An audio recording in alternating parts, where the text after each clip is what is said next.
السلام عليكم إن الحمد لله نحمده ونستعينه ونستغفره ونعوذ بالله من شرور أنفسنا ومن سيئات أعمالنا من يهده الله فلا مضل له ومن يضلله فلا هادي له وأشهد أن لا إله إلا الله وحده لا شريك له وأشهد أن محمدا صلى الله عليه وسلم عبده ورسوله يا أيها الذين آمنوا اتقوا الله حق تقاته ولا تموتن إلا وأنتم مسلمون يا أيها الناس اتقوا ربكم الذي خلقكم من نفس واحدة وخلق منها زوجها وبث منهما رجالا كثيرا ونساء واتقوا الله الذي تساءلون به والأرحام إن الله كان عليكم رقيبا يا أيها الذين آمنوا اتقوا الله وقولوا قولا سديدا يصلح لكم أعمالكم ويغفر لكم ذنوبكم ومن يطع الله ورسوله فقد فاز فوزا عظيما ألا إن أصدق الكلام كلام الله وخير الهدي هدي محمد صلى الله عليه وسلم وشر الأمور محدثاتها وكل محدثة بدعة وكل بدعة ضلالة وكل ضلالة في النار حياكم الله عز وجل en cette soirée du mercredi 24 Rabi' al-Thani 1435 de l'Hégire correspondant au 26 février 2014 bi'idhnillah subhanahu wa ta'ala. Donc inshallah ta'ala on va résumer un peu, on va dire nous sommes au 5e chapitre. Le 5e chapitre, c'est ce que l'on doit croire à l'égard du messager, alayhi salam, de sa famille et de ses compagnons.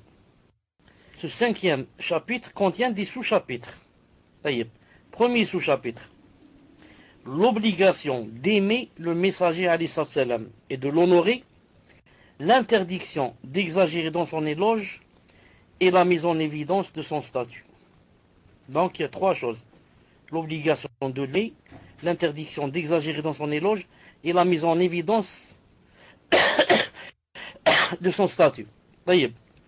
Premièrement, alors petit a, on a vu l'obligation d'aimer le messager alayhi salam et de l'honorer. Ensuite, 2, on a vu la prohibition et l'interdiction d'exagérer dans son éloge alayhi salam. Le dernier cours. Aujourd'hui, Inch'Allah Ta'ala, la mise en évidence de son statut, alayhi salam. La mise en évidence de son statut, alayhi salam. Cheikh Fawzan, Hafidallahu Ta'ala dit, il n'y a pas de mal à montrer le rang du prophète, sallallahu alayhi wa sallam, à travers son... Donc je suis à la page 232. Il n'y a pas de mal à montrer le rang du prophète sallallahu alayhi wa sallam à travers son éloge telle qu'elle a été faite par Allah Azza wa Jal, à mentionner le statut par lequel Allah Azza wa Jal l'a distingué et à y croire. Car le prophète sallallahu alayhi wa sallam a une place sublime qu'Allah Ta'ala lui a désignée. Il est le serviteur d'Allah Azza wa Jal et son messager, le meilleur et le plus distingué parmi ses créatures de manière absolue. Il est l'envoyé d'Allah Azza wa Jal à toute l'humanité, aussi aux djinns qu'aux hommes. Il est le meilleur messager, alayhi salam, et le sceau des prophètes, alayhi salam. Nul prophète après lui. Lui a ouvert la poitrine, a exalté sa renommée et a infligé l'humiliation et le mépris à celui qui lui désobéit. Il est celui à qui Allah Azza wa Jal a attribué la position de gloire dont il a dit, subhanahu wa Jal, dans le Coran, وَمِنَ اللَّيْلِ فَتَهَجَّدْ بِهِ نافلة لك عسى أن يبعثك ربك مقاما محمودا. Il a dit, sallallahu alayhi wa sallam, Isra 79, et la nuit consacre une partie de la prière avant l'aube pour faire des salades surérogatoires, prière de la nuit. Pourquoi? Afin que ton Seigneur te ressuscite en une position de gloire, maqaman mahmouda. C'est pour ça nous quand on entend l'adhan, qu'est-ce qu'on dit? On dit comme le quand il termine, qu'est-ce qu'on dit? On dit Allahumma salli wa sallam ala rasulillah sallallahu alayhi wa sallam. Ensuite, qu'est-ce qu'on dit? Allahumma rabba hadihi ad-da'wati at-tammati was-salati al-qa'imati ati Muhammadan al-wasilata wal-fadila. Et qu'est-ce qu'on dit? Wab'athu maqaman mahmoudan alladhi wa'adtah. Position que que tu lui as promis. La position de gloire. C'est quoi cette position de gloire? C'est une position que seul le prophète alayhi salam a, pas les autres. C'est quoi entre autres, le plus important dans cette position de gloire, c'est Yom al-Qiyamah, lorsque Allah Ta'ala va nous ressusciter et que les gens vont avoir soif, vont avoir peur, vont avoir ceci, cela, et ils veulent quoi? Ils veulent que commence le jugement. Ce n'est pas les gens qui commandent, c'est Allah Ta'ala qui vient quand il veut.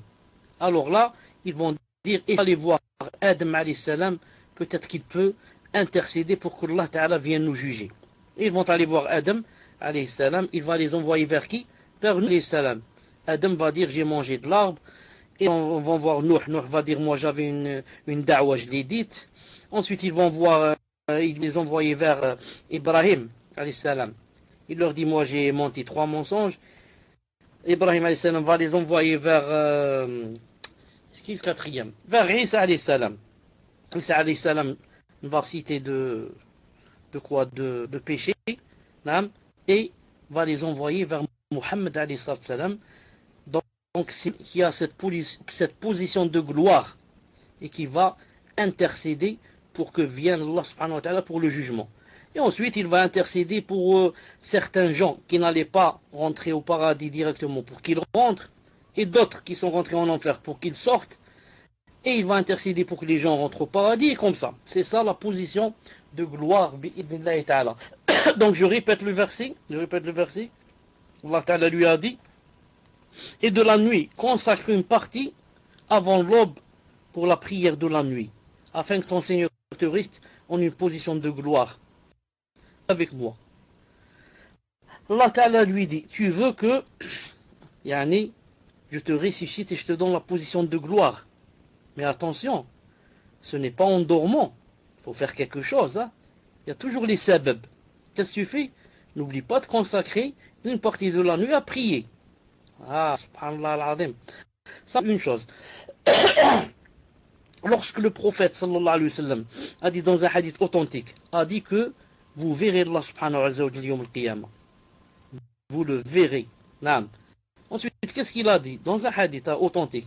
Il a dit, quiconque de vous ne pas louper une prière avant le lever du soleil, c'est-à-dire salat al-subh, et une prière avant le coucher du soleil, c'est-à-dire salat al-asr, alors qu'il le fasse.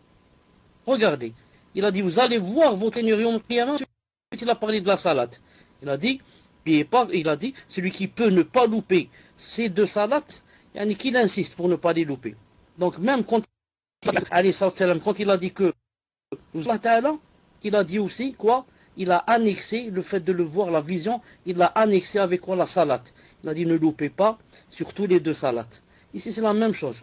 Tu veux que Allah Ta'ala te donne le maqam al-mahmoud, la position de gloire. N'oublie pas la salat de la nuit. Donc c'est toujours comme ça. Si quelqu'un veut, il faut qu'il mette, et qu'il faut qu'il avance quelque chose. Il avance quelque chose entre ses mains. Il avance la salat, le siyam, le zakat, comme ça. Cheikh Hafidahullah dit, c'est-à-dire la place. Quand il a dit, je répète le verset, quand il a dit ici, quand il a dit, de la nuit, consacre une partie avant l'aube pour des salats surérogatoires, afin que ton Seigneur te ressuscite en une position de gloire. Cheikh Fawzan dit, en commentant ce verset, il a dit, c'est-à-dire la place à laquelle Allah Azza wa Jal le mettra pour intercéder pour les gens le jour de la résurrection, afin qu'Allah leur allège la dureté de cette situation. C'est une place propre à lui, en dehors des autres prophètes. Personne ne peut avoir cette place. Il est celui qui craint Allah Azza wa Jal le plus et le plus pieux parmi toutes ses créatures.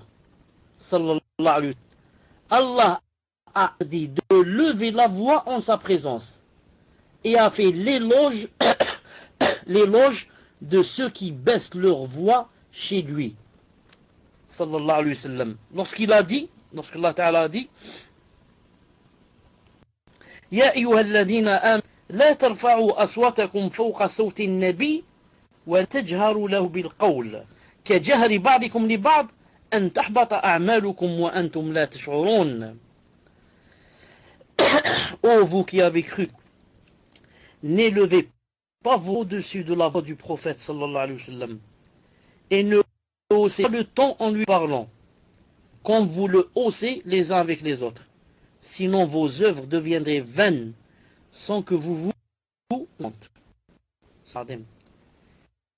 S'il est interdit de juste lever la voix du prophète sallallahu alayhi wa sallam, qu'en est-il quand quelqu'un contraint le contredit, lui il dit une chose qu'elle est blanche, toi tu dis elle est noire, lui il dit c'est haram, c'est halal.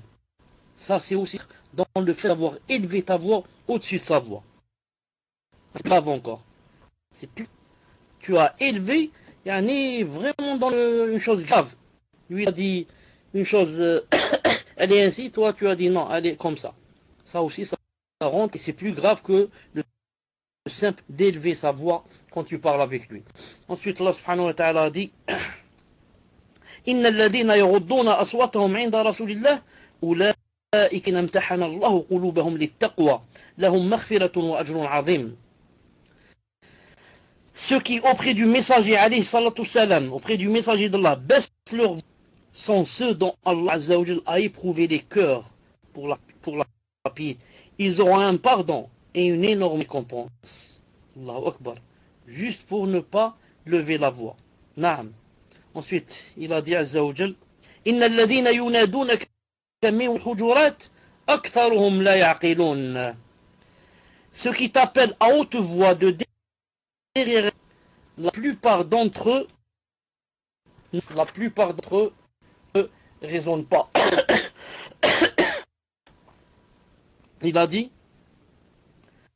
ولو أنهم صبروا حتى تخرج إليهم لكان خيرا لهم والله غفور رحيم. Et s'ils patientaient jusqu'à ce que tu sortes à eux, ce serait mieux pour eux. Cependant, il est pardonneur et miséricordieux. Naam. Quand il a dit ce verset, il a dit ceux qui t'appellent à haute voix de derrière les appartements. Naam. Il vient devant la porte et il commence à crier Ya Muhammad, Ya Muhammad, Muhammad. Il a dit ceux-là, la plupart d'entre eux ne raisonnent pas. La plupart d'entre eux ne raisonnent pas. Naam. طيب, qu'a dit ici le cheikh? Le cheikh Hafidahullah a dit l'imam Ibn Kathir, naam, l'imam Ibn Kathir, rahimahullah ta'ala, a dit à travers ces versets, Allah Azza wa Jal a éduqué ses serviteurs croyants quant à la manière de se comporter avec le prophète sallallahu alayhi wa sallam. En lui, il manque quelque chose ici, en lui donnant respect et vénération. Ainsi, ils ne doivent pas lever la voix en présence du prophète sallallahu alayhi wa sallam au-dessus de la sienne. Allah Ta'ala a également interdit d'appeler le messager par son nom, comme on appelle le reste des gens en disant « Oh Muhammad ». Mais on doit lui attribuer le titre de celui qui porte le message de la prophétie. Ainsi, nous devons l'appeler au messager d'Allah, au prophète d'Allah. Allah subhanahu wa ta'ala dit dans le Coran « La lu du'a ar-rasuli baynakum ka du'a'i ba'dikum ba'da » Ne croyez pas l'appel du messager que vous vous adresseriez les uns aux autres.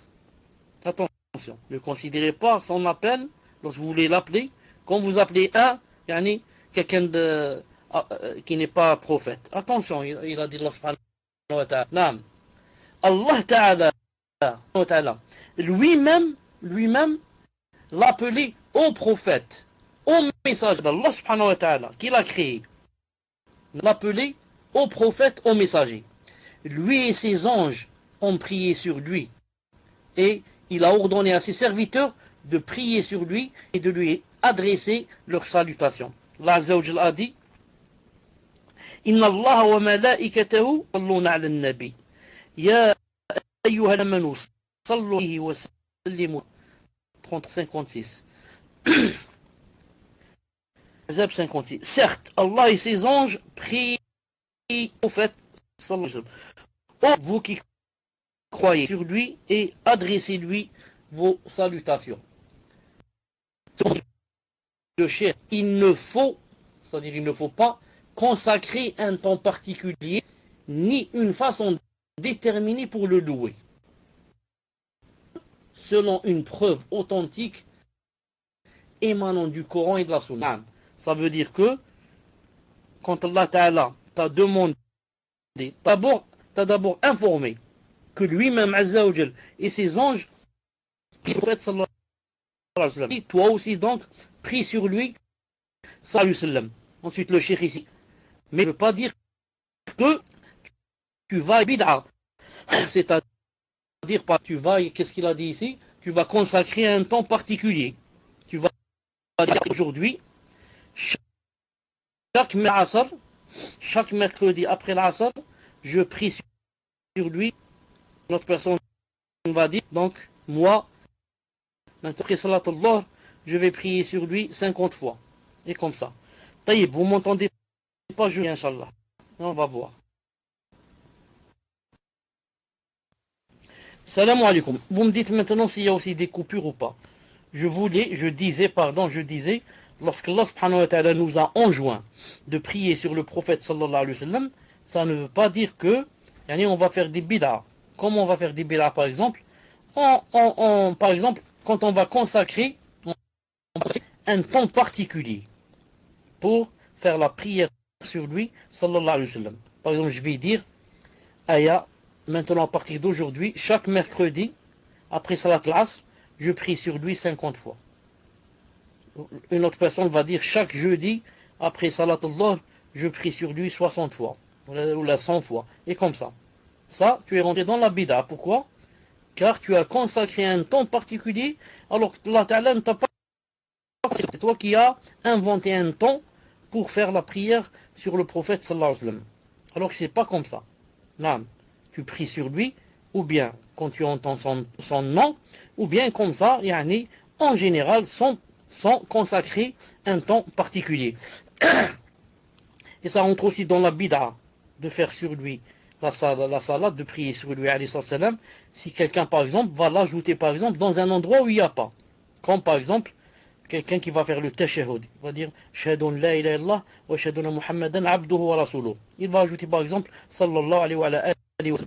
On va lui dire le prophète sallallahu alayhi wa sallam lui-même, sur lequel tu veux prier, lui-même quand il nous a appris le tashahhud, il n'a pas dit sallallahu alayhi wa sallam.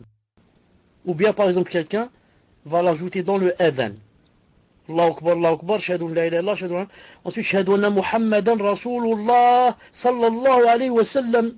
Dans le micro, il dit comme ça. Shahadun Muhammadan Rasulullah, sallallahu alayhi wa sallam. On lui dit, non, smahli, ça c'est bid'a. Naam. Le prophète, alayhi salam, nous a appris le adhan. Et quoi? Et ne nous a pas dit qu'il y avait, sallallahu alayhi wa sallam, après son nom. Vous avez compris? Donc, il ne faut pas inventer des choses. Il ne faut pas inventer des choses.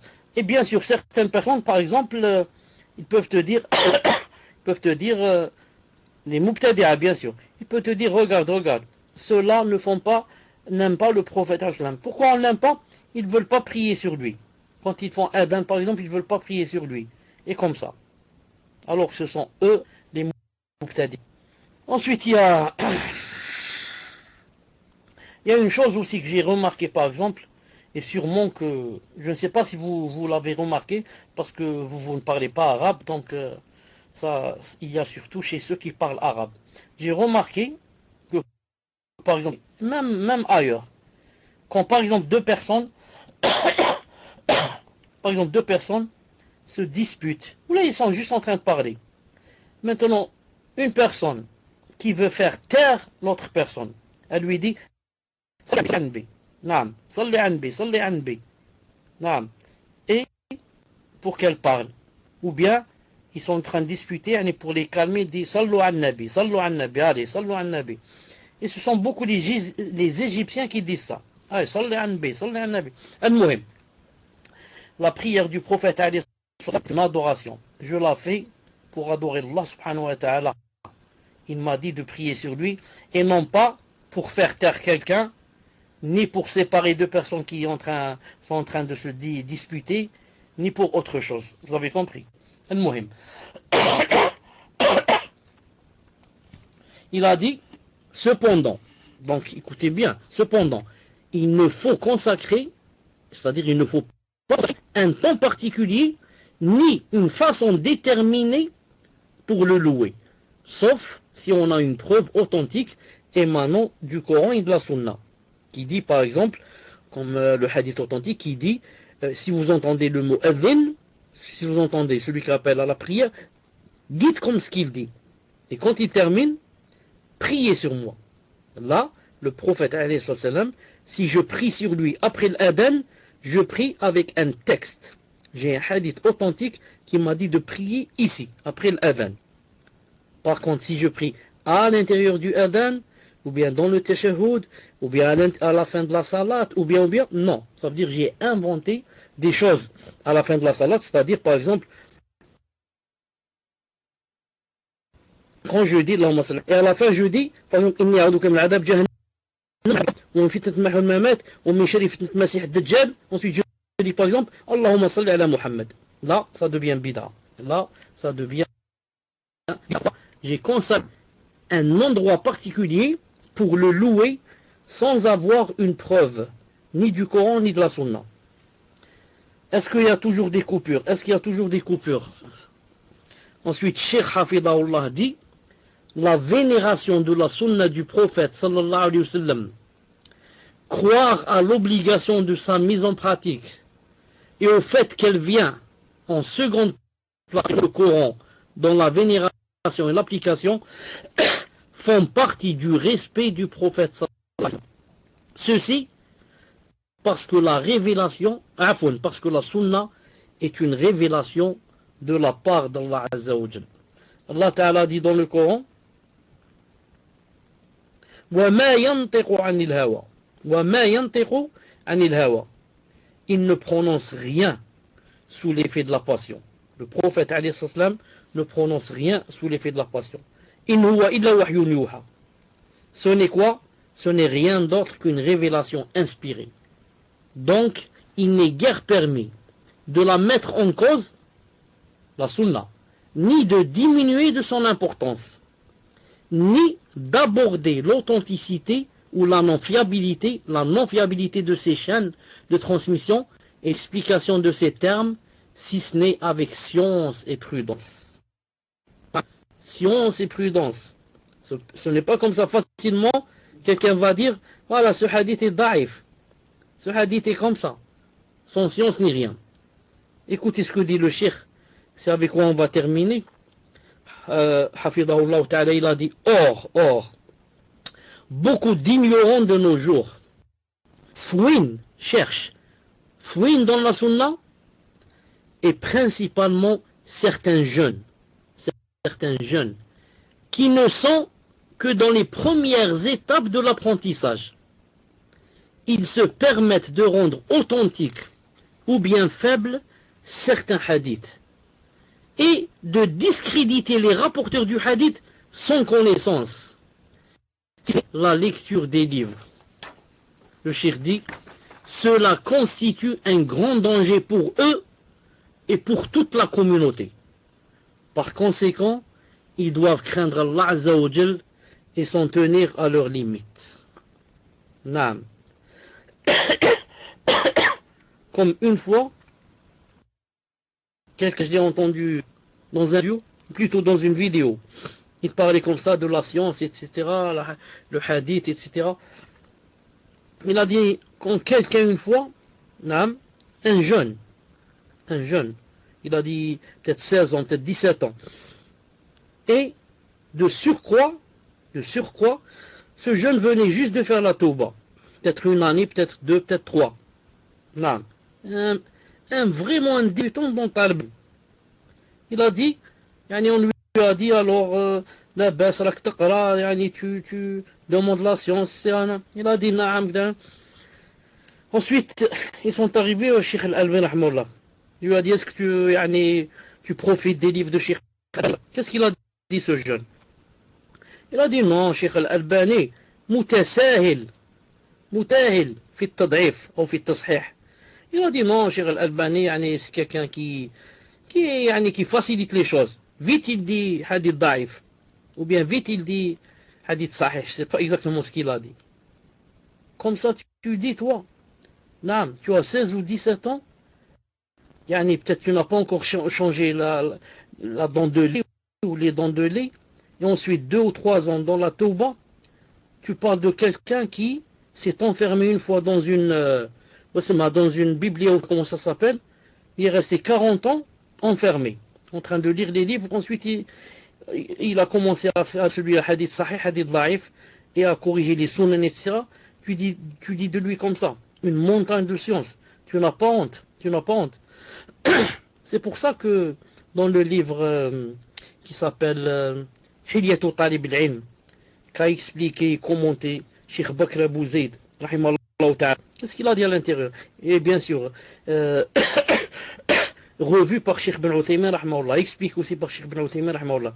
Qu'est-ce qu'il a dit? Il a dit, celui qui demande la science, Talibul Ilm, ou bien Talibul Ilm, la demande de la science, la quête de la science, c'est 3 empans. Vous savez ce que c'est l'empan? L'empan, shibr, c'est la distance qu'il y a entre mon pouce et mon petit doigt, l'auriculaire, un empan. Il a dit, la quête de la science, c'est 3 empans. Et quand tu es dans le premier empan, tu commences, il a dit, tu vas sentir en toi quoi? El-kibr. Tu vas sentir en toi l'orgueil. Et, masha'Allah, moi je connais tout, classe. Moi je ne parle pas avec n'importe qui. Et moi j'ai commencé à étudier. Et tu parles avec moi, tu es fou, je connais déjà 5 ou 6 hadiths. Tu es fou, je connais 2 versets au Shbek. Moi, je suis le savant ici de cette ville. Il a dit, c'est le premier empan. Quand quelqu'un est dans le premier empan, comme ça il ressent. Il a dit, ensuite le deuxième empan, il a dit, la modestie. Quand tu rentres, tu avances encore dans l'ilm, tu es dans le deuxième empan, tu dis, subhanallah al-azim. Maintenant je reconnais qu'il y a beaucoup de choses à apprendre. Hein? Tu deviens modeste. Non, tu ne parles que quand il faut parler. Il a dit, si tu persistes encore dans le ilm, la demande de la science, tu continues, tu rentres dans le troisième empan et le dernier. Il a dit, quand tu arrives à ce dernier empan, tu sens que tu es ignorant et que tu ne connais rien de la religion. Il a dit, à la fin, il a dit, attention que tu sois Ebashibr, attention que tu sois des gens du premier empan. Attention que tu sois des gens du premier empan. Juste ils ouvrent leurs yeux et autres livres, ils commencent à croire qu'ils sont devenus des savants. Voilà, Inch'Allah Ta'ala, pour le cours d'aujourd'hui.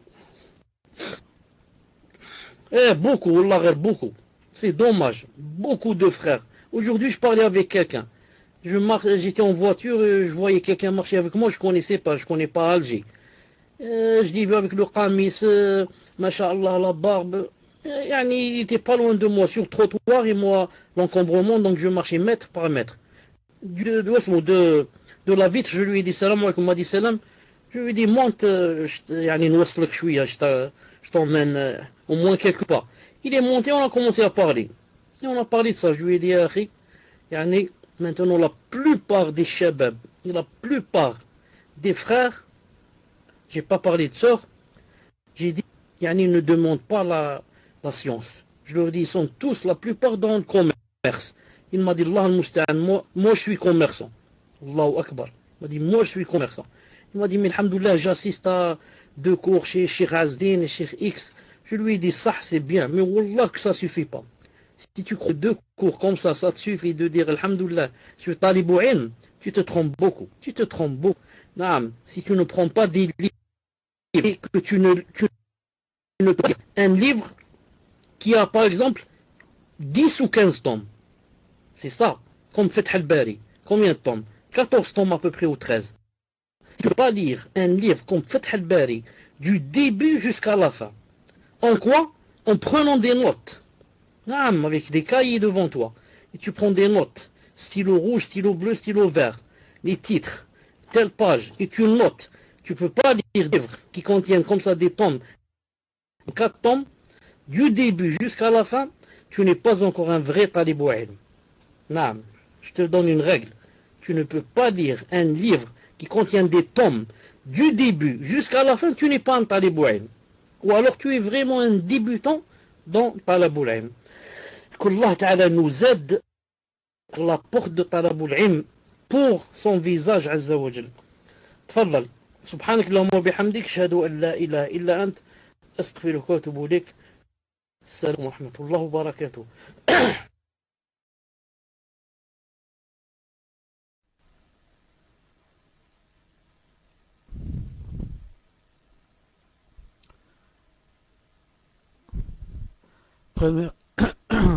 Alors, première question. Question d'une sœur. Assalamu alaikum wa rahmatullah, shir. Concernant le verset, le sens rapproché. Ô vous qui avez cru, n'élevez pas vos voix au-dessus de la voix du prophète, sallallahu alayhi wa sallam, et ne haussez pas le ton en lui parlant comme vous le haussez les uns avec les autres.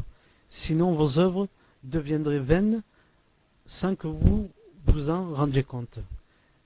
Quel est le sens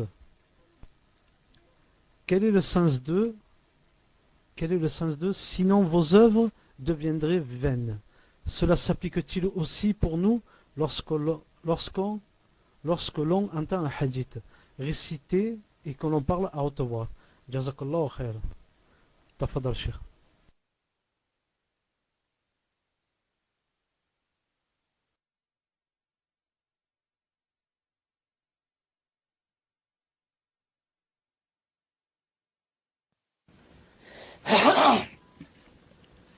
Ça s'applique, alaykoum salam wa rahmatullah, est-ce que vous m'entendez?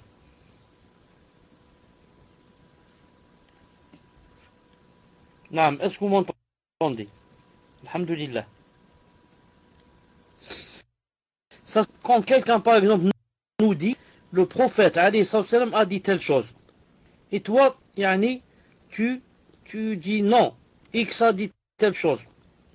Il te dit, moi je te dis, le prophète alayhi salam a dit cette chose. Toi tu dis non, telle et telle chose. Ou alors quelqu'un est en train de dire, le prophète a dit cette chose, et toi tu parles en même temps. Tu ne veux pas te taire pour écouter ce qu'a dit le prophète sallallahu alayhi wa sallam, par exemple. Là, tu as levé ta voix au-dessus de sa voix, alayhi salam. Normalement, quand lui il parle, ou quelqu'un dit que le prophète alayhi salam a dit telle chose, tu te tais pour entendre ce qu'a dit le prophète sallallahu alayhi wa sallam. Ensuite, je lui réponds. Là, je lui dis non, c'est pas comme ça, ce qu'il a voulu dire, ou bien le hadith est faible, ou bien. Non, ne parle pas en même temps que lui. Yani, personne transmet du prophète sallallahu alayhi wa sallam.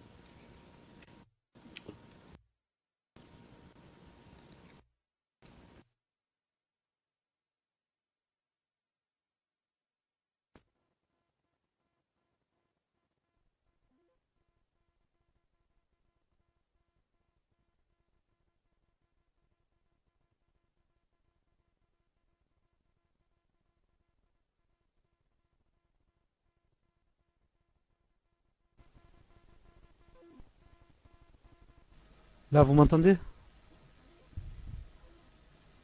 Est-ce qu'il y a du son? Alhamdulillah. Question numéro 2. Question d'une sœur. Assalamu alaikum, Cheikh, qu'Allah vous préserve. Dans la citadelle du musulman, dans le chapitre Dua du matin et du soir, il est dit,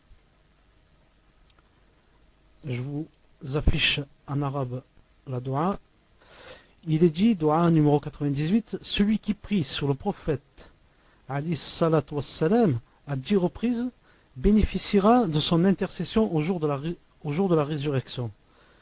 Rapporté par Al-Tabarani authentique. est-ce légiféré de prier 10 fois matin et soir sur le prophète alayhi salatu wassalam?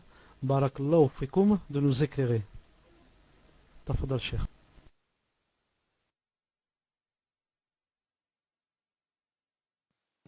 Salam alaikum, est-ce que vous m'entendez? Est-ce que vous m'entendez? Alhamdulillah. Je vais voir si ça ne vient pas du timer là. Une seconde.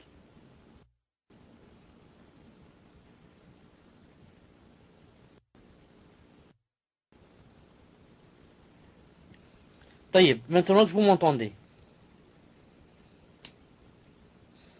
Je demande à la personne, je demande à la personne qui a lu ça dans la citadelle, de m'envoyer le hadith exactement, yani ce qu'il a dit exactement. Le hadith, comment qu'il a dit exactement en arabe. Le temps, Inch'Allah Ta'ala, que la personne nous écrive le hadith, on passe, Inch'Allah Ta'ala, à une autre question.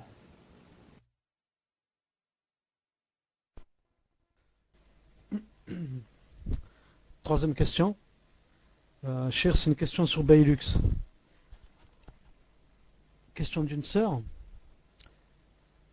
Salam alaikum, cher. Est-ce que la base de la sunna est de prendre tout ce qui nous vient jusqu'à ce qu'il y ait une preuve que le hadith est faible ou forgé? Il arrive sur les réseaux sociaux qu'on transmette des hadiths qui sont fausses, qui sont faux. À cause de cela, je suis devenue très méfiante par rapport aux hadiths transmis. Devrions-nous les accepter jusqu'à ce qu'une preuve nous vienne? Qu'Allah vous récompense, cher. Tafaddal, cher.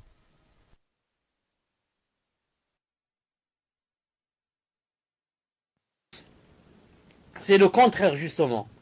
C'est le contraire. Si le hadith n'est pas dans Sahih al-Bukhari, ou alors pas dans Sahih Muslim, et encore Sahih Muslim, et contient 5 ou 6 hadiths daif, mais à la base, alhamdoulilah. Sinon, tout hadith qui vient, on ne doit pas l'accepter jusqu'à s'être renseigné que le hadith est authentique, ou du moins qu'il est bon. Donc je dis, la base, c'est de ne pas accepter un hadith jusqu'à ce que je sois sûr qu'il est rapporté dans le Bukhari ou à la rigueur Muslim. Sinon, je vais me renseigner dans un Mektaba, par exemple, de Sheikh al-Albani ou bien d'autres, qu'est-ce qu'ils ont dit sur ce hadith, pour voir s'il est authentique, pour que je puisse travailler avec bi'idhnillah ta'ala. Sinon, je ne prends pas le hadith. Tfadlal.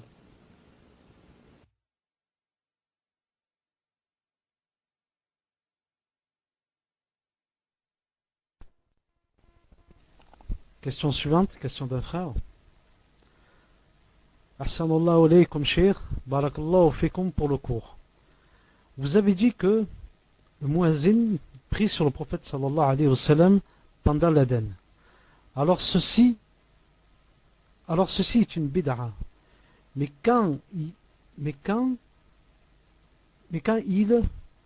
est-il du fidèle qui assiste à l'Adhan et qui dit sallallahu alayhi wa sallam? Quand le muezzin dit ashhadu anna Muhammadan Rasulullah, est-ce légiféré? Ou est-il préférable de se limiter de répéter ce que le muezzin dit? Enfin, il est véridique que parmi les sunnas oubliés, il y a le fait de dire wa anna, car le muezzin dit ashhadu an la ilaha illallah, ashhadu anna Muhammadan Rasulullah. Barakallahu fikum, Cheikh. Hiyakumullah. Tafadal, Cheikh.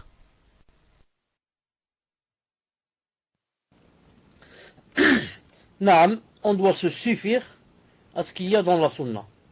La sunna du prophète sallallahu alayhi wa sallam, dans ce hadith authentique, qu'est-ce qu'il a dit? Quand vous entendez le mot mu'adhin, dites comme il dit. Donc on ne doit rien ajouter. Quand le mu'adhin dit Allahu Akbar, tu dis toi Allahu Akbar, Allahu Akbar. Ensuite il dit Shahadu an la ilaha illallah, tu dis Shahadu an la ilaha illallah. Ensuite deux fois. Ensuite il dit Shahadu anna Muhammadan Rasulullah, tu dis Ashhadu anna Muhammadan Rasulullah, sans dire sallallahu alayhi wa sallam. Naam, car tu dois te suffire à ce qu'a dit le prophète sallallahu alayhi wa sallam. Et naam, c'est aussi dans la sunna authentique que des fois, lorsque le mu'adlin dit Ashhadu an la ilaha illallah, au lieu de répéter, au lieu de dire Ashhadu an la ilaha illallah, tu dis wa ana, le hadith de Muawiyah, tu dis wa ana, et moi aussi. Ensuite il dit Ashhadu an la ilaha illallah, tu dis et moi aussi. Ashhadu anna Muhammadan Rasulullah, wa ana, et moi aussi. Ashhadu anna Muhammadan Rasulullah, et moi aussi. Reste que Cheikh Ibn Uthaymin rahimahullah a dit que c'est dans la sunna aussi de dire, lorsqu'il dit Ashhadu an la ilaha illallah, que tu dises ala al-fitra. Ala al-fitra. Naam. Malgré cela, le hadith est da'if, incha'Allah ta'ala. Naam. Dans la sunna authentique aussi, que lorsque le mu'adlin dit Allahu Akbar, tu dis Allahu Akbar, quand il arrive, il dit Ashhadu an la ilaha illallah, la première fois, il dit Ashhadu an la ilaha illallah, tu dis Raditu billahi rabban, wa bil islami dinan, wa Muhammadin alayhi salam nabiyya. Ça, c'est authentique, bi'idnillahi ta'ala. تفضل.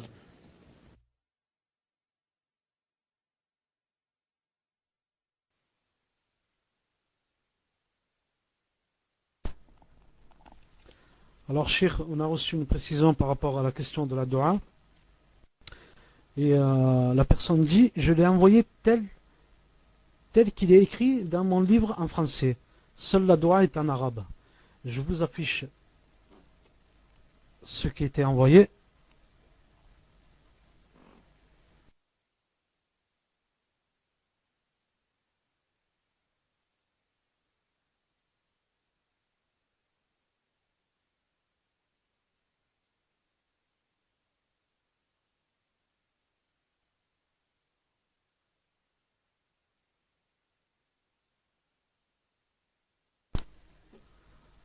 Salam alaikum, est-ce qu'on m'a entendu parler?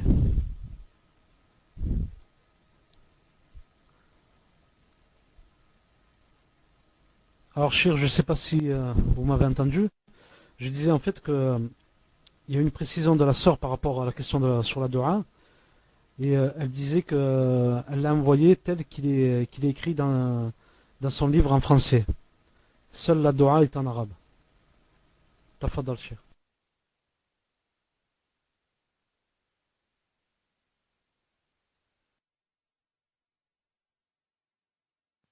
Naam, je t'entends, Fawzi.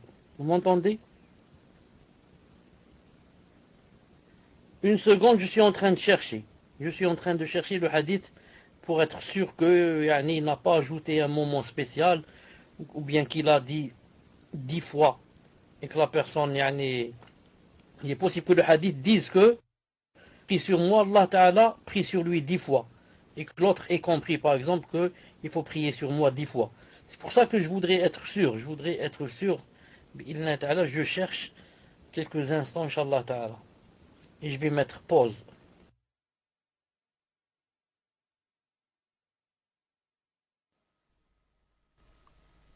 Salam alaikum, le temps que Cheikh fasse ses recherches, je rappelle que les questions sur le cours sont à poser, ou plutôt, il faudrait lever la main dans le salon J'apprends l'islam sur la voie bis. Et c'est le frère Toufiq. Naam, Cheikh.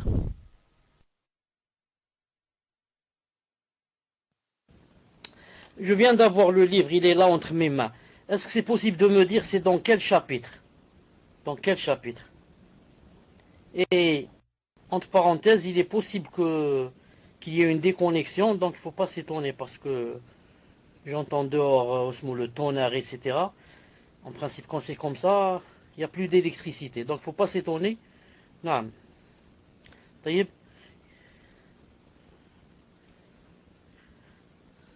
Voilà, donc on ne va pas aller loin puisque une sœur dit, il est dit que Cheikh Al-Albani a dit que ce hadith est faible. Ilm al-Shara'i, overblog, etc. Invocation du matin et du soir. Naam. Allez, je vérifie une seconde ici. Je vérifie ici une seconde. Chapitre invocation du matin et soir. Page 72. Bon, pas 72, peut-être il n'est pas en arabe. Hein. 72. 72.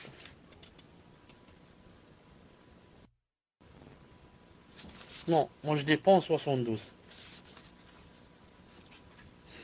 Non, je l'ai pas en 72.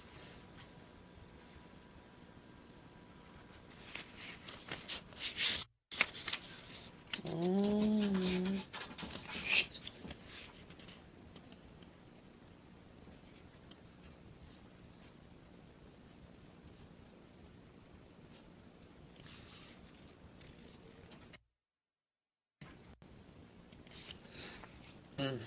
Ce que j'ai ici dans le livre, من صلى عليه 10 حين يصبح عشرا وحين يمسي عشرا أدركت شفاعتي يوم القيامة الطبراني etc. إسناد جيد. Ensuite il a dit ici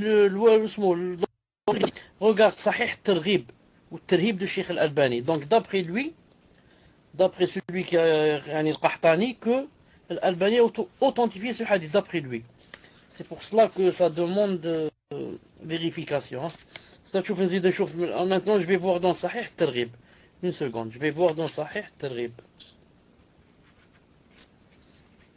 Je vais voir dans Sahih Targhib. Targhib.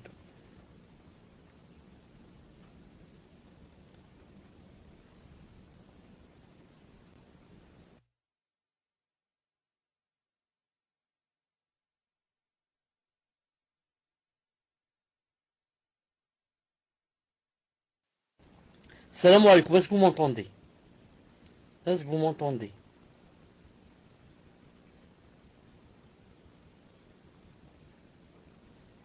Alhamdulillah.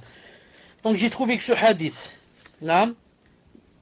dans certains des livres de Sheikh Al-Albani, il a dit qu'il était Hassan, Hassan bon. Et ensuite, dans d'autres livres où il s'est rétracté, rahimahullah ta'ala, Sheikh, et il a dit que le hadith est faible. Donc le hadith est faible, Inch'Allah ta'ala, donc c'est pas la peine de faire cette chose.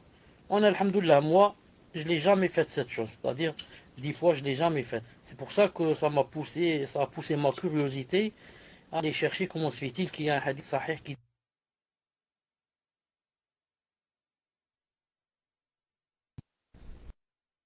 Donc, faible. Tfadla, Inch'Allah, pour une autre question.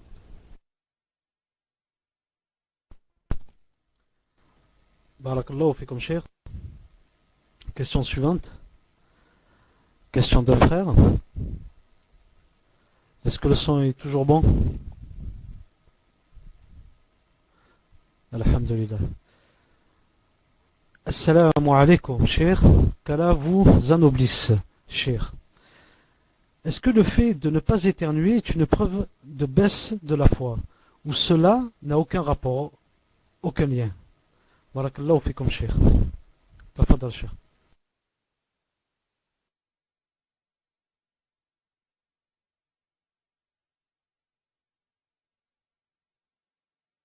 Afon, je n'ai pas entendu la question.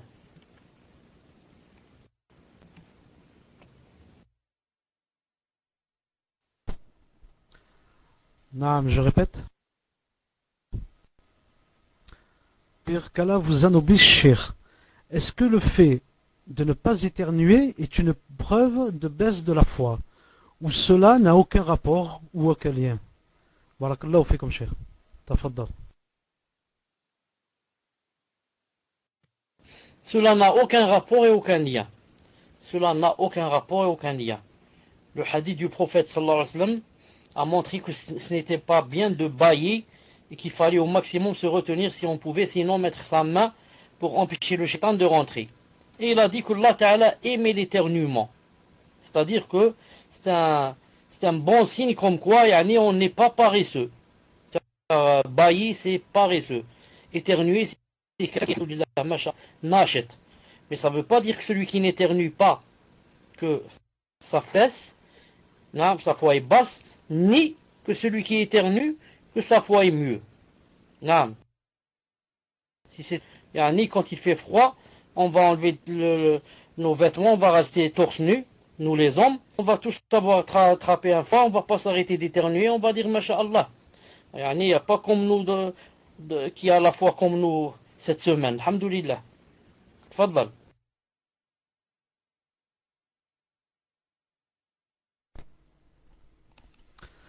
Question suivante. Question d'une sœur. Qu'Allah Ta'ala vous récompense pour ce cours très enrichissant. Alhamdulillah. Est-ce que le fait de prier sur le prophète sallallahu alayhi wa sallam avant et après une dua est légiféré dans la prosternation ou après le tashahhud final ou après le tashahhud final, car j'ai lu que parmi les causes de l'exaucement de la dua, il y a le fait de prier sur le prophète alayhi salatu wassalam avant et après une dua.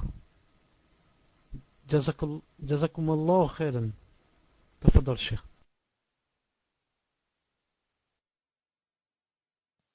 Je ne me rappelle pas qu'il y a un hadith qui dise. Quand je dis je me rappelle pas, ça veut dire que c'est pas qu'il y en a pas. Moi je me rappelle pas. Qui disent que, pour que Allah Ta'ala accepte un doigt avant et après. Je sais qu'il y a un hadith qui dit que pour que la doua soit acceptée, et on doit prier sur le prophète sallallahu alayhi wa sallam. Ça je le sais. Mais avant et après je me rappelle pas. Al-Muhim. Quant à dans le tashahhud, à la fin du tashahhud, ce n'est pas légiféré de dire le tashahhud en disant Allahumma salli wa sallam ala rasulillah.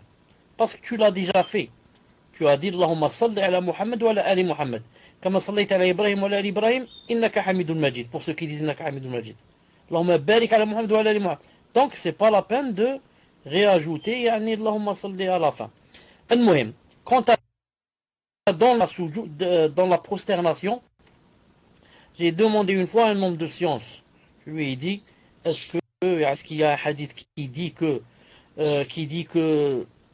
la doua n'est pas acceptée s'il n'y a pas la salat du prophète sallallahu alayhi wa sallam?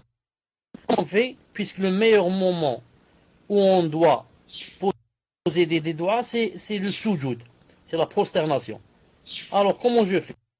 Dans la prosternation, Allahumma salli wa sallam ala rasulillah, je fais la doua. Cet homme de science m'a répondu, il m'a dit, non. Il m'a dit, car suivre la sunna est mieux. Et la sunna, c'est que le prophète sallallahu alayhi wa sallam, jamais dans ce qu'il disait dans les sujouds, jamais on a appris que il commençait ou là il finissait par la prophète, par la salat sur lui sallallahu alayhi wa sallam. Donc maintenant, si on veut faire une doua et la commencer ou la finir par le prophète sallam, on doit la faire quand ce n'est pas dans le sujoud. Wallahu alam, c'est la réponse d'un homme de science qui m'a répondu cela. Wallahu ta'ala alam. Tfaddal.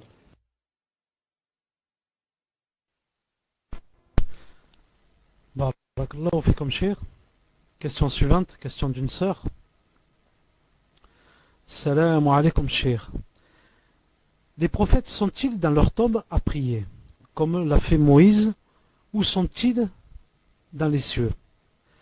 Car lors du voyage nocturne, le prophète sallallahu alayhi wa sallam a vu les différents prophètes dans les cieux. Barakallahu fikum pour votre réponse et qu'Allah vous récompense. Tafaddal Cheikh.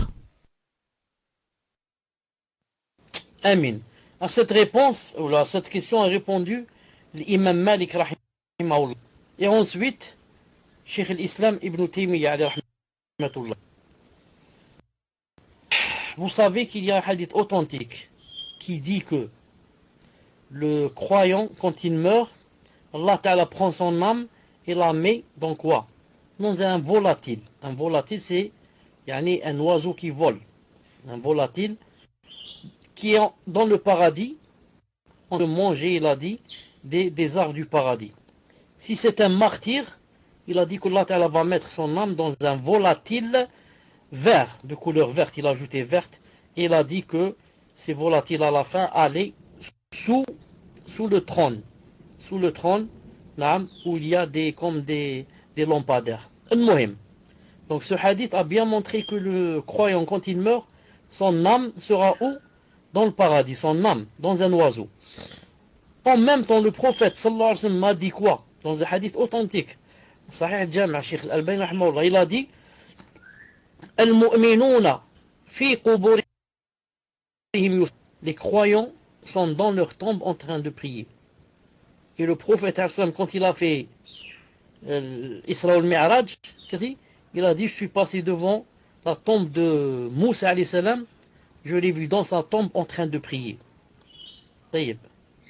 Donc, d'un côté, son âme, il a dit, l'âme du croyant, du martyr, elle est quoi? Dans le paradis. Si l'âme du martyr et du croyant est dans le paradis, dans le volatile, l'âme du prophète, c'est par prédominance qu'elle est aussi dans le paradis. Sinon, c'est impossible que mon âme soit dans le paradis et pas celle du prophète. Taïb. Donc, d'un côté, nos âmes, les âmes des croyants, seront dans le paradis, et d'un côté, dans la tombe en train de prier. Ici, l'imam Malik et j'ai dit, on dit que, naam, ils ont dit c'est vrai, des fois dans la tombe et dans le paradis. Il a dit, il y a une relation entre la tombe et le paradis, avant que la personne ne soit ressuscitée. Naam. Elle passe un certain temps dans le paradis, ensuite, elle descend un peu dans la tombe, puis ensuite elle est dans le paradis, et comme ça. Quant aux prophètes qui ont rencontré le prophète sallallahu alayhi wa sallam dans l'ascension, ça c'est une chose spéciale pour lui, spéciale pour le prophète sallallahu alayhi wa sallam, car Allah Ta'ala lui a présenté tous ces prophètes, il leur a présenté pour qu'ils l'accueillent. Il l'accueille dans chaque ciel. Dans chaque ciel. Il a dit, j'ai rencontré Adam, ensuite Yahya et Isa, ensuite Youssef, Haroun, Moussa, et comme ça. Dans chaque ciel. Ça, c'était spécialement pour l'accueillir. Comme Allah Ta'ala fait descendre aussi les prophètes et les messagers pour derrière le prophète sallallahu alayhi wa sallam. Prier derrière le prophète sallallahu alayhi wa sallam avant de faire l'ascension. Naam, tfaddal.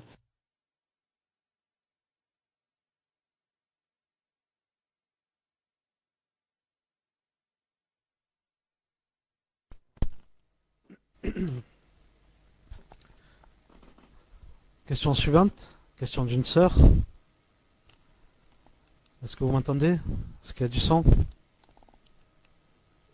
Alhamdulillah. Assalamu alaykum, Cheikh. Barakallahu fikum pour ce cours. Voici ma question. Comment concilier entre le fait de dire que le prophète Mohammed sallallahu alayhi wa sallam soit le meilleur des messagers et le verset 285 de la sourate Al-Baqarah, nous ne faisons aucune distinction entre ces messagers. Barakallahu fikum, Cheikh, de m'éclairer. Tafaddal, Cheikh.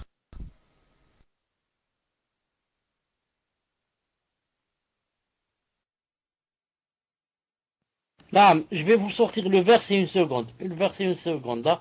Vous sortir le verset. La nufarriqu bayna ahadin min rusulih. Une seconde. La nufarriqu.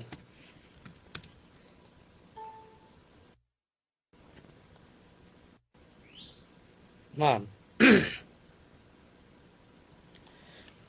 قل آمن بالله وما أنزل علينا وما أنزل على إبراهيم وإسماعيل والنبي لا نفرق بين أحد منهم ونحن له مسلمون. Il parle de ce verset? Je crois pas qu'il parle de ce verset. Hein? Une seconde. Je parle pas qu'il parle de ce verset. Il parle de ce verset. Voilà, de celui-là. آمن الرسول بما أنزل إليه من ربه المؤمنون كل آمن بالله وملائكته وكتبه ورسله لا نفرق بين أحد منهم وقالوا سمعنا وطعنا غفرانك ربنا وإليك المصير. Voilà, c'est-à-dire en français.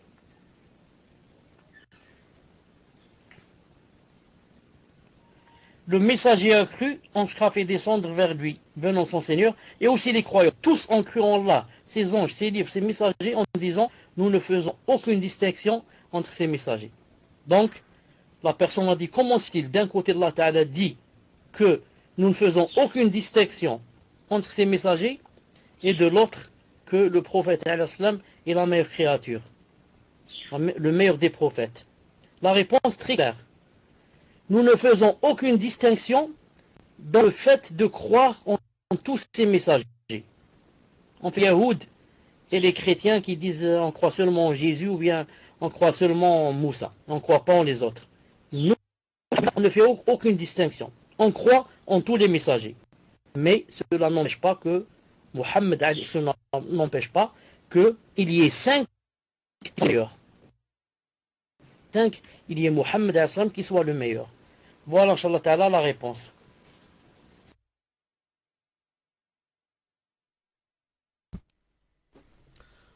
Barakallahu fikum cher. J'attends la prochaine question. Tawfiq, si tu veux bien me l'envoyer. Barakallahu fik, je viens juste de recevoir. Elle est un peu longue. Khair, Inch'Allah. Question suivante.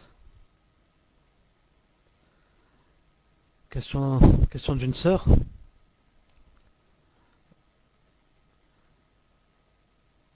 Assalamu alaikum, hafidakumullah, ya Sheikh Ana. À la fin du cours, vous avez parlé des 3 messages du Talib al-Ilm. Donc des 3 empans. Je n'ai pas entendu le 3e. En ce qui concerne le 2e empan, qui est la modestie, il m'arrive souvent, lors des assises, avec des sœurs, que je parle beaucoup. Non pas parce que je le désire, mais parce que je n'ai pas le choix. Car les sœurs vont ouvrir un sujet, par exemple, sur le qadar. Et dans l'assise, il va y avoir des sœurs converties ou nouvelles dans le din. Et donc je suis obligé d'essayer de corriger des paroles qui peuvent induire en erreur et mettre des shubuhat. Alors que je ne suis pas non plus Talib al-Ilm. Et donc je me reproche souvent de trop parler lors d'assises. Que pouvez-vous me conseiller, ya Sheikh? Jazakumullahu khairan. Assalamu alaikum. Tafaddal Sheikh.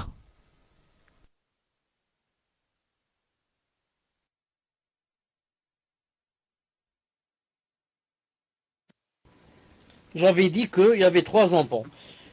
Dans le premier empan, la personne croit que là c'est tout et elle devient mutakabbir. Mutakabbir, yani orgueilleux, il monte sur ses grands chevaux, il croit qu'il est un savant. Parce qu'il est dans le deuxième, il commence à apprendre et à comprendre que il lui manque beaucoup à apprendre. Donc il devient modeste, la modestie. Dans le troisième empan, il comprend que il ne connaît rien. Que vraiment, la charia c'est vraiment une mer, plus qu'une mer. 7 mers plus. Et que vraiment, lui il n'a pris qu'une goutte. Il n'a pris qu'une goutte. Que vraiment il est jahil. Quant à ce qu'elle a dit ici, qu'elle parle beaucoup dans l'assise, ce n'est pas interdit de parler beaucoup si tu parles correctement et qui ne sont pas fausses. Au contraire, si tu sais qu'en te taisant, ils vont parler de choses qui ne sont pas bien, ou bien ils vont parler de choses qui font rentrer des shubuhat, ou bien induire d'autres sœurs dans la faute et de leur donner des ambiguïtés, je ne sais pas quoi, il vaut mieux parler. Parle beaucoup et ne te tais pas et n'arrête pas d'expliquer, etc. Bien sûr, en donnant aussi aux autres la liberté de s'exprimer aussi, de poser des questions, etc. etc. L'interdiction, ce n'est pas de parler beaucoup, mais c'est de parler beaucoup dans le vide et dans des choses qui ne sont pas bien. Mais si on parle beaucoup et on parle dans le din, parle et apprends aux gens les choses qui sont authentiques bi'idhnillahi ta'ala. Tfaddal.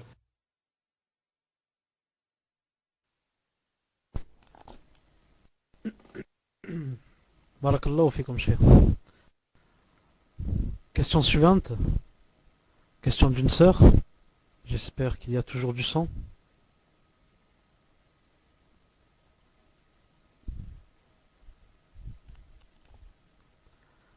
Alhamdulillah.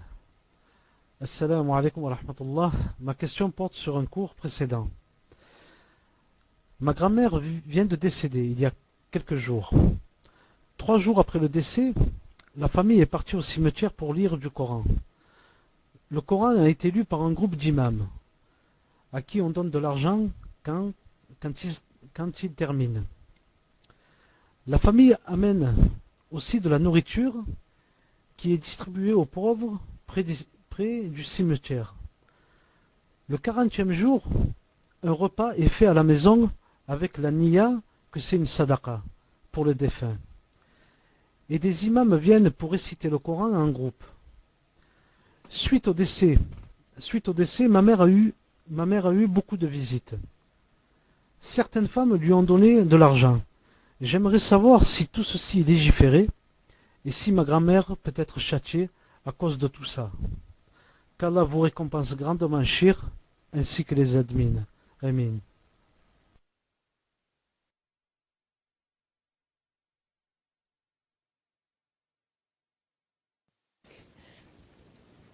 Qu'est-ce que tu as dit? Répète la phrase où tu as dit légiférer.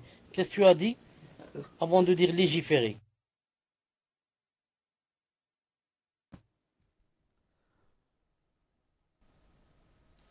Certaines femmes lui donnent de l'argent. J'aimerais savoir si tout ceci est légiféré.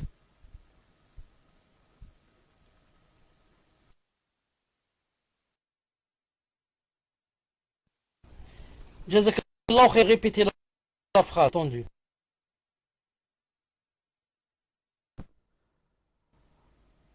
Le 40e jour, un repas est fait à la maison avec la niya que c'est une sadaqa pour le défunt. Et des imams viennent pour réciter le Coran en groupe. Suite au décès, ma mère a eu beaucoup de visites. Certaines femmes lui ont donné de l'argent. J'aimerais savoir si tout ceci est légiféré et si ma grand-mère peut être châtiée à cause de tout ça. Tafadal Cheikh.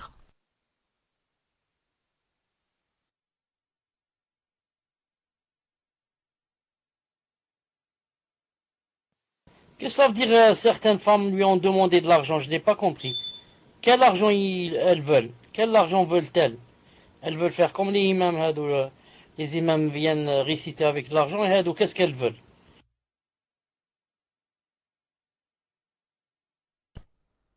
Non, Cheikh, en fait, ces femmes lui ont donné de l'argent.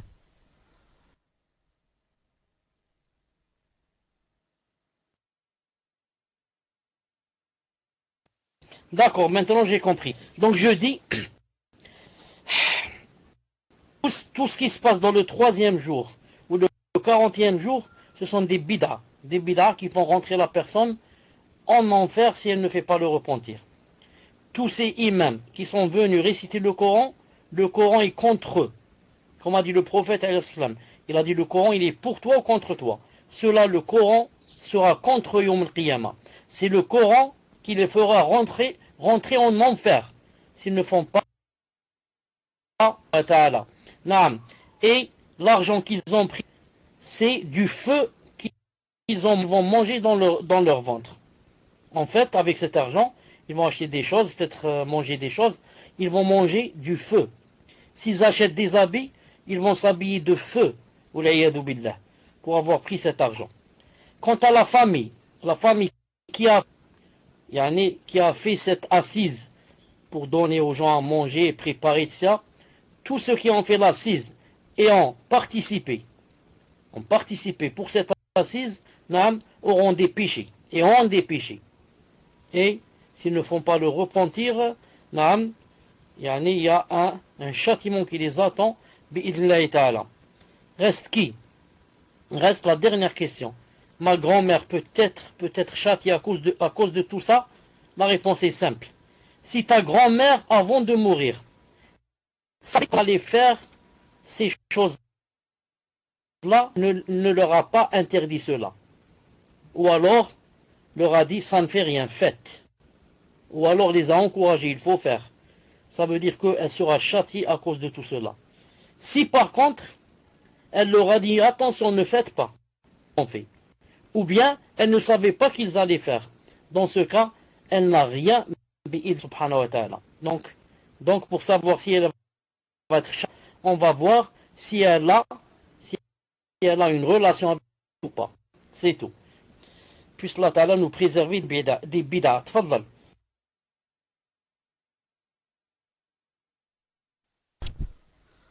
Barakallahu fikum, Cheikh. Je vais poser une question sur Belux. Question d'un frère. Assalamu alaikum, Cheikh. Question en rapport avec le dars précédent. Ma question se reporte au dire du prophète sallallahu alayhi wa sallam. Dites ce que vous disiez, dites ce que vous disiez auparavant, ou une partie de ce que vous disiez, et que le diable ne vous détourne point. Voulez-vous bien me donner un ou des exemples de ce qu'il disait auparavant? Tafaddal, Cheikh.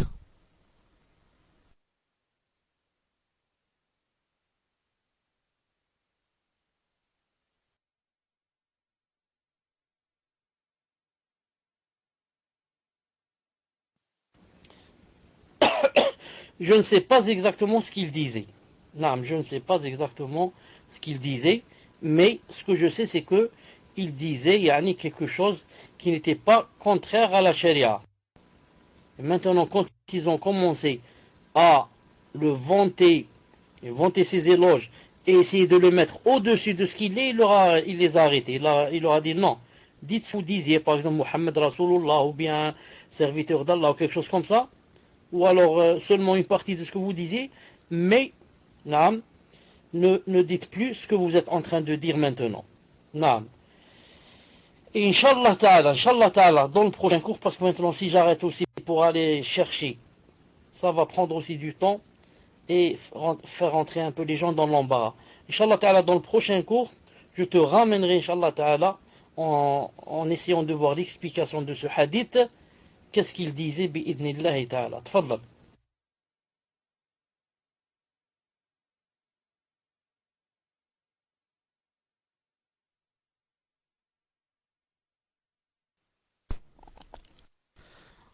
Barakallahu fikum, Cheikh.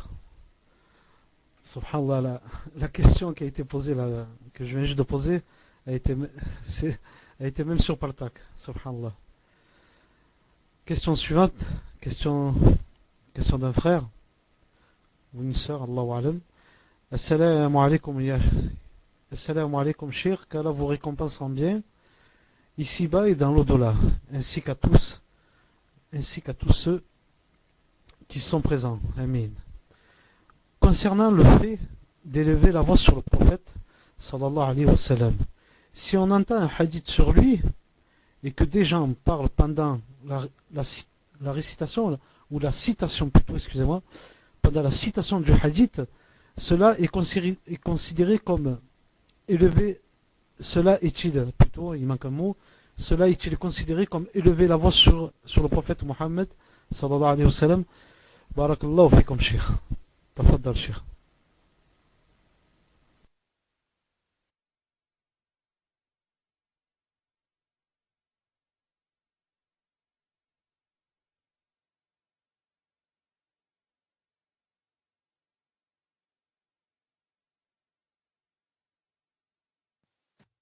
Naam, quand on montre un hadith du prophète sallallahu alayhi wa sallam, on doit arrêter de parler pour écouter ce que dit le prophète sallallahu alayhi wa sallam. Vous avez compris? Si on parle en même temps, ça veut dire que, yani, on veut quoi? On veut l'égaler. On veut, yani, on est comme lui, on a le même statut que lui. Si maintenant tu lèves la voix plus que lui, pour pour qu'on t'entende toi et pas lui, alors là vraiment tu as élevé la voix, yani ta voix contre sa voix. C'est vraiment très grave. Sinon, dans le adab, que quand quelqu'un lit un verset jusqu'à ce qu'il termine, ou bien on lui dit par exemple tu t'es trompé, c'est pas ça le verset, ou là dit malish, mais sinon on le laisse terminer. La même chose quand quelqu'un dit le prophète termine, on parle Allah Ta'ala. Quand on va devant cette sallallahu alayhi wa sallam, c'est interdit.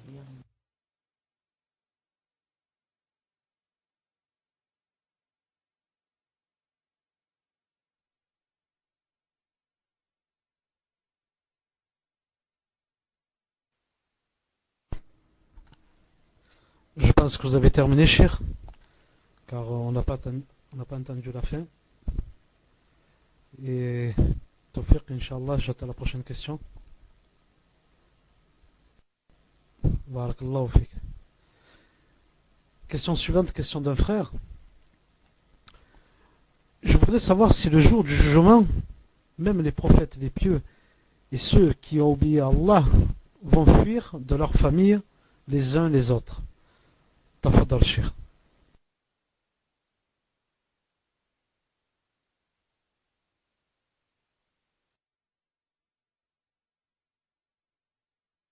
Est-ce possible de répéter la question?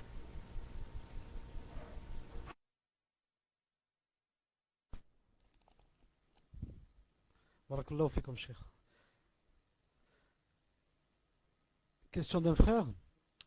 Je voudrais savoir si le jour du jugement.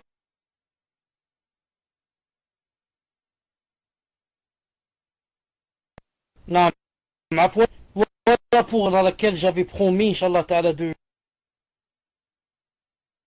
lui rappeler. Voilà, le hadith, فقال بقولكم. Dites, yani ce que vous disiez, ou un peu de ce que vous disiez. يريد قولوا, dites comme Allah. ادعوني نبيا. Dites au messager, au fait. Allah Azza wa Jal. Le prophète,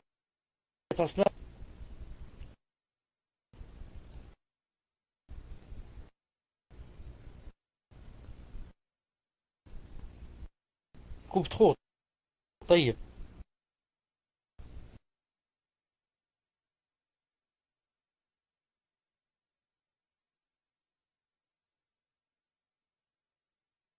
Maintenant, est-ce que vous m'entendez? Est-ce que vous m'entendez? Est-ce que vous m'entendez? Alhamdulillah. Est-ce que ça coupe trop? Coupe trop? Là, c'est audible. D'accord. Je sors, Inch'Allah Ta'ala, et je reviens.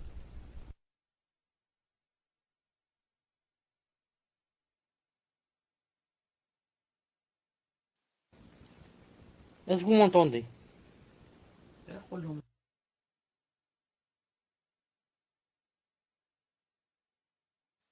Non, je disais que voilà la réponse, il a dit, dites de ce que vous disiez, ou là, d'une part de ce que vous disiez, c'est comme j'ai dit tout à l'heure, c'est-à-dire dites au Mohammed ou là au Ya Rasulullah, comme Allah Ta'ala m'a appelé dans le Coran, lorsqu'il a dit Ayyuhan Nabi, Ayyuhan Rasul, il a dit, La tusammouni sayyidan, ne m'appelez pas le maître, comme font, comme vous le faites avec non, il a dit, je ne suis pas comme eux. Inch'Allah Ta'ala, voilà la réponse. À toi, Inch'Allah Ta'ala, Fawzi, le micro. Tfadal.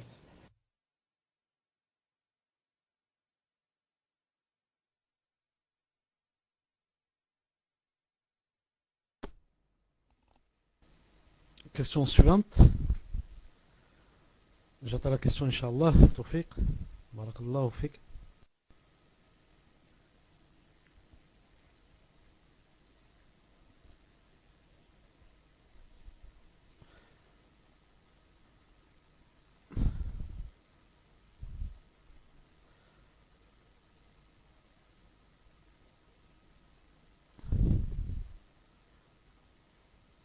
Alors, attendez.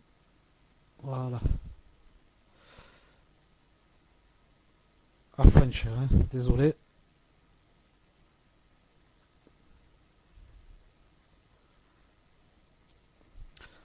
Question suivante. Question d'une sœur. Assalamu alaikum, cher. J'aimerais apprendre la sira de notre prophète, alayhi salatu wassalam. J'ai vu sur le site la voix droite une série d'audios du frère Kamel Abu Abdelrahman.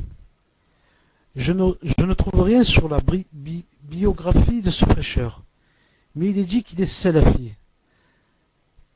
Est-ce que je peux l'écouter ou sinon connaissez-vous un site pour francophones de cours audio sur la sira ou un livre reconnu? Barakallahu fikum Cheikh, qu'Allah vous préserve. Tafadal Cheikh. Confirme-moi si la personne a dit Kamel Abdurrahman ou bien a dit Mahdi Abu Abdurrahman. Qu'est-ce qu'elle a dit?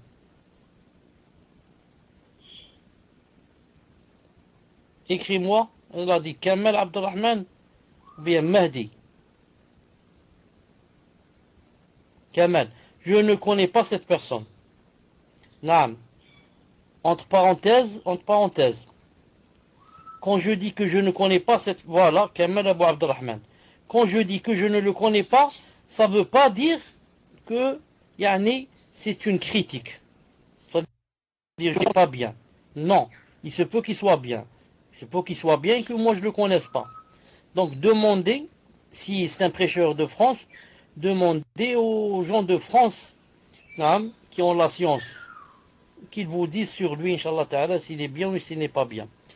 Quant au livre de Westmore, un site où il y a la sira en français, je ne connais pas. Un livre où il y a la sira en français, je ne connais pas aussi. Il faut demander donc aux francophones, bi'idnillahi ta'ala. Puisse Allah subhanahu wa ta'ala t'aider. Tfadal.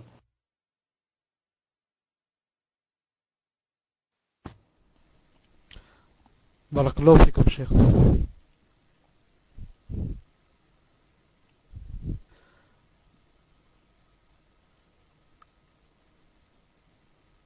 Question d'un frère. Question d'un frère.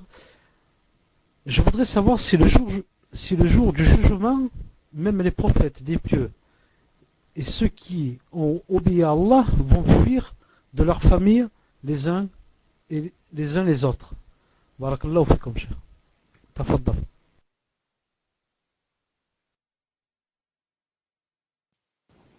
Ce que je peux, Inch'Allah Ta'ala, t'assurer et te garantir que chacun d'eux dira nafsi nafsi. S'il dit nafsi nafsi, ça veut dire que il veut sauver sa peau. Naam. Il ne veut aucune autre personne. Il cherche à se sauver lui-même. Chaque personne dira mon âme, mon âme. Même les prophètes. Nafsi nafsi. Allahumma sallim, Allahumma sallim. Allahumma sallim. Naam. Donc, je pense, Wallahu Ta'ala alam, que c'est général bi'idnillahi ta'ala. Tfadal.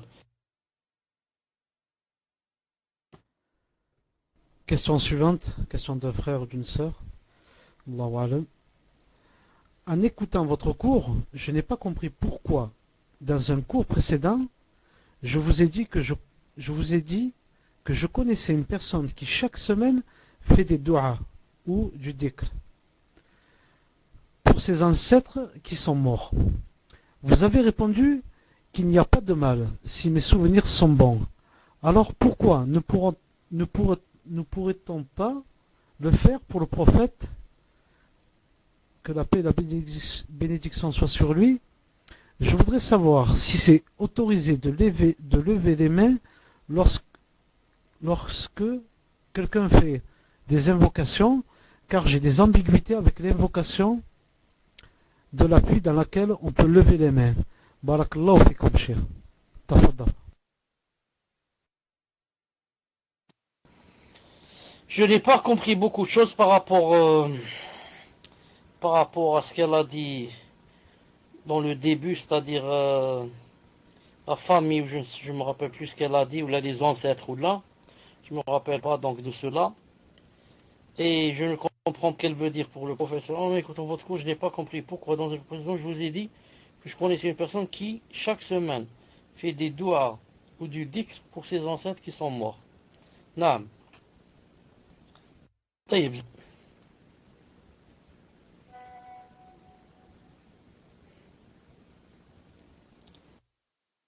Jusque-là, Z, il n'y a rien jusque-là. Chaque semaine, ou là une fois par semaine, vous avez répondu qu'il n'y avait pas de mal. Si mes sont bons, pourquoi ne pourrait-on pas le faire pour le prophète? Que la paix et bénédiction soient sur lui. Non. Donc peut-être qu'il y a eu un malentendu pour la fois passée. Car, je voudrais savoir si vous autorisez de lever les mains avec l'invocation de la pluie, dans laquelle on peut lever les mains. Pour Wasmo, pour la première question, une personne qui chaque semaine fait des doigts ou du dhikr pour ses ancêtres qui sont morts. Là, peut-être que la fois passée, je n'ai pas bien compris la question. Quand elle a dit chaque semaine elle fait, moi j'ai compris que, par exemple, chaque semaine, Taïeb, elle n'a pas un jour spécial. Par exemple, aujourd'hui, je fais des doigts pour mes parents, ou mes ancêtres.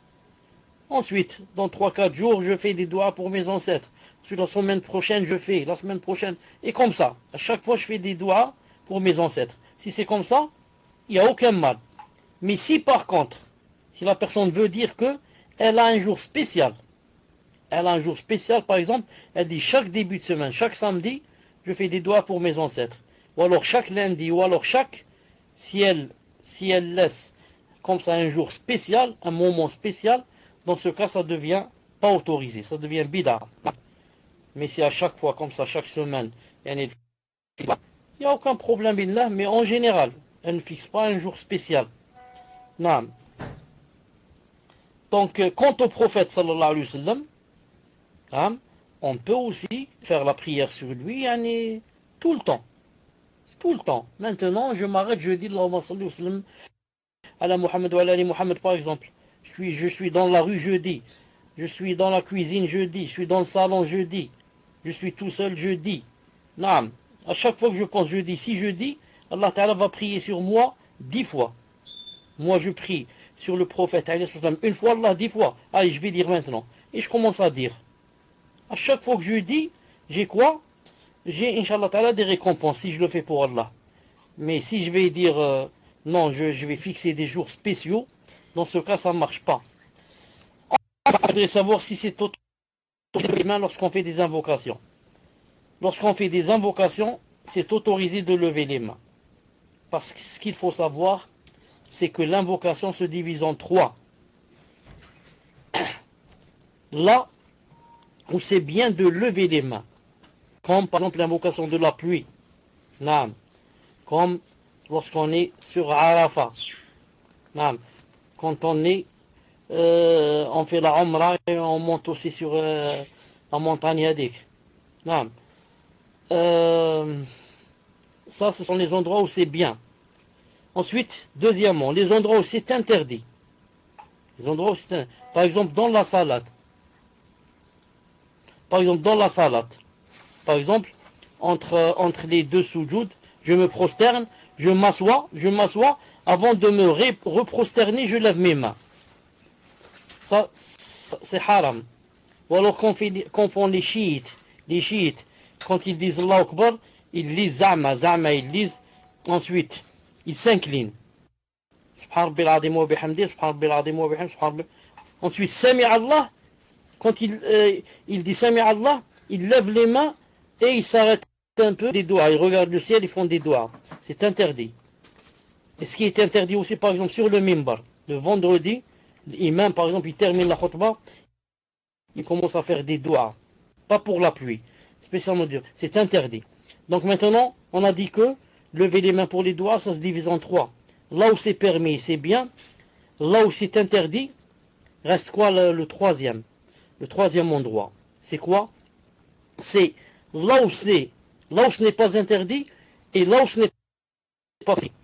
C'est-à-dire, ce n'est ni le premier cas ni le deuxième. Dans tous ces cas, dans tout cet troisième endroit, la base c'est de lever les mains dans les doigts, comme a dit Cheikh Ibn Uthaymin. À cause du hadith authentique que Allah Ta'ala yistahi. Allah Ta'ala yistahi, yani, a de la pudeur, yistahi. Si quelqu'un lève ses mains vers lui, de les lui rendre vides. Yistahi, Allah subhanahu wa ta'ala. Donc, quand on veut faire des doigts, on veut lever les mains, la base c'est de lever les mains. C'est ça la base. Naam. Tfadal.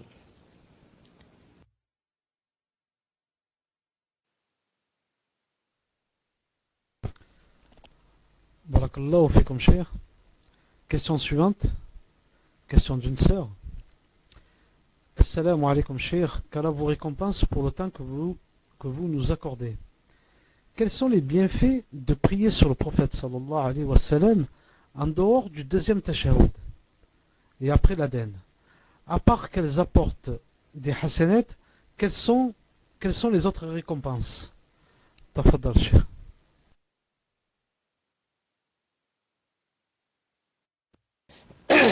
La plus grande hasana que ça rapporte, quand c'est pour le adhan,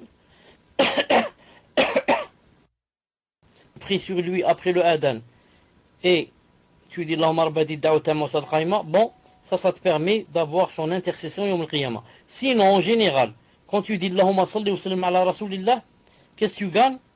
Tu gagnes que Allah subhanahu wa ta'ala va prier sur toi 10 fois. C'est ça le plus important. C'est pas de gagner des hasanat. Allah subhanahu wa ta'ala va prier sur toi 10 fois. C'est pas une fois, 10 fois. Qu'est-ce que ça veut dire va prier sur toi? Devant ses anges, Allah Azza wa Jal, devant ses anges, il va te faire les éloges et dire que telle personne est bien, et telle personne est ceci, et telle personne est masha'Allah. Naam, Allahu Akbar. C'est pas une chose facile. C'est pas une chose facile. Toi, si seulement le président de la République, s'il allait parler en bien de toi devant les ministres, on te rapporte ça, ça va te faire plaisir. Subhanallah. Le président, personne n'a parlé de moi. Naam. Il a dit au ministre que tu étais, masha'Allah, un homme de confiance, ceci, cela. Tu vas pas dormir la nuit. Qu'en est-il, Allah Azza wa Jal, devant ses anges, yani, il parle de toi en bien. Allahumma salli wa sallam ala rasulillah.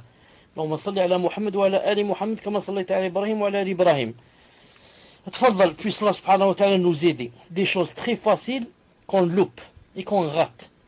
Des choses très faciles. C'est difficile de dire Allahumma, c'est difficile. Et on reste toute la journée, yani, bouche cousue. Shaitan dans la bouche. Il te laisse rien dire. Subhanallah. Que des futilités. Et l'autre, elle a acheté une belle robe. Et l'autre, elle vient on vient de demander sa main. Et l'autre, il vient de voir un film. Et je ne sais pas quoi. Subhanallah al-Adim. Tfaddal.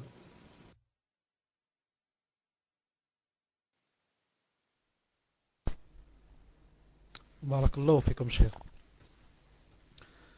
Question suivante. Question d'une sœur. Quel est le jugement sur le fait d'amener son téléphone aux toilettes alors qu'il contient des applications avec les noms d'Allah, du Coran, etc. Jazakallahu khair, Cheikh. Tafaddal, Cheikh.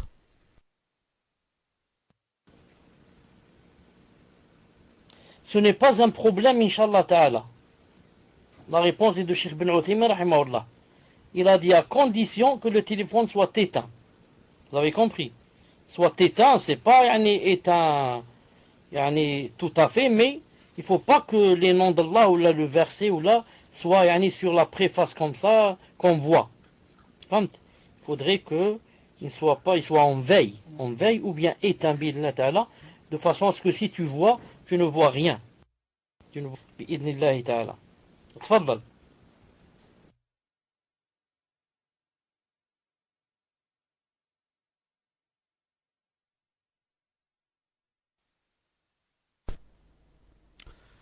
Le frère Toufik a posté, la personne qui a posé la question précédente dit: pouvez-vous lui demander de préciser, s'il vous plaît, car pendant la khutbah, j'ai entendu qu'on ne pouvait pas lever les mains. Tafadal, Cheikh. Naam, c'est ce que j'ai dit.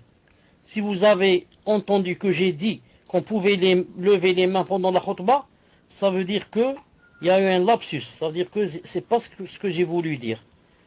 Naam, quand j'ai cité la khutbah, c'était dans le deuxième cas, l'interdit. L'interdit. Dans la khutbah, on ne lève pas les mains. On ne lève pas les mains. C'est interdit. Et il a vu quelqu'un lever les mains, il lui a dit Qabbah Allah. Il a dit, j'ai vu le prophète islam que, il levait seulement le doigt. Tout le monde lève les mains. J'aimerais savoir comment répondre à une personne qui dit que tout le monde lève les mains. Que veut dire ici tout le monde lève les mains? Est-ce qu'elle veut dire les présents, les prieurs, ou bien tous les imams lèvent la main? Demande-lui que veut dire ici la personne. Elle veut dire que maintenant, la personne dit tout le monde lève la main, c'est-à-dire tous les imams lèvent la main pendant la khutbah, ou bien les gens. Tfaddal.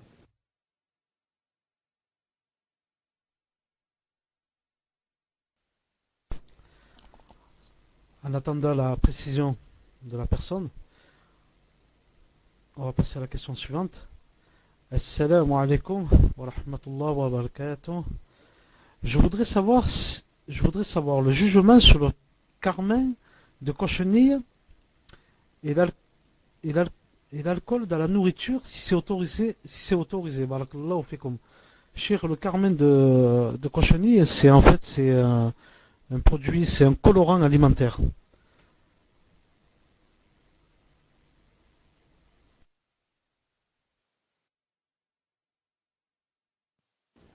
Je ne connais pas ce que c'est. Je sais que parmi les colorants, il y a un certain colorant rouge, je ne sais pas combien, qui a un numéro qui n'est pas permis. Sinon, toute autre chose, bi'idhnillahi ta'ala, est permise. Quant à l'alcool dans le manger, je ne vois pas comment on mettrait de l'alcool. Je n'ai pas compris. Fadal.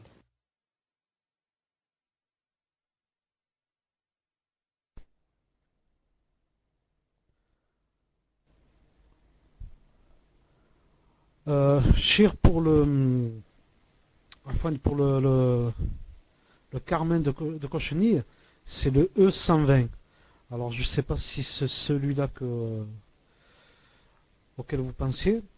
Et l'alcool dans la nourriture, en fait, il y a des plats cuisinés qui se font à base d'alcool. Comme par exemple rajouter du vin, ou Allahu alam, si je ne me trompe pas. Tafaddal, Cheikh.